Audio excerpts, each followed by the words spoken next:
माझे नाव रिया आहे आणि मी नेहमी गुप्त ठेवले आहे एक रहस्य जे सर्व काही बदलू शकते।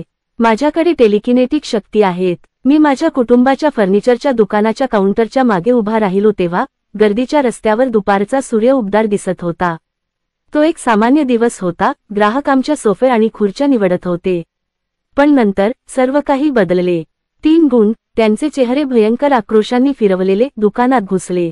त्यांचा नेता, दाट दाढी असलेला एक उंच आकृती, माझी खिल्ली उडवली। आम्ही तुझे ते घेण्यासाठी आलो आहोत, तो ओरडला। त्याचे डोळे आमची मौल्यवान यादी स्कॅन करत आहेत। माझ्या हृदयाचा ठोका चुकला, पण मी डगमगलो नाही। मला नेहमीच माहीत आहे की माझी शक्ती गेम चेंजर असू शकते। मी माझे मन केंद्रित केले, ऊर्जेची परिचित लाट जाणवली। गुंडांनी दुकानाची तोडफोड करायला सुरुवात केली तेव्हा मी हात वर केले। टेलिकिनेटिक ऊर्जेची लाट स्टोअरवर धुतली, फर्निचर आणि वस्तू स्वतःहून हलवते। गुंड अडखळले, पहारेकरी पकडले। एक जण बुकशेल्फ खाली कोसळले आणि एका गुंडाला जमिनीवर पिन केले। दुसऱ्याला लिव्हेटिंग सोफ्याने उडवून पाठवले। संतप्त झालेल्या नेत्याने माझ्यावर आरोप केले, पण मी तयार होतो। वेगाने धावत मी जवळची एक फुलदाणी त्याच्याकडे पाठवली आणि त्याच्या डोक्यावर चौरंगी मारली। गुंड पळून गेले, पराभूत झाले आणि निराश झाले।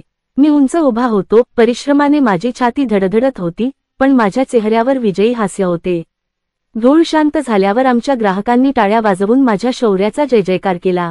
मला अभिमानाची आणि सशक्तीकरणाची भावना वाटली। माझे रहस्य अजूनही सुरक्षित होते, परंतु मला माहीत होते की पुढे जे काही येईल त्यासाठी मी तयार आहे।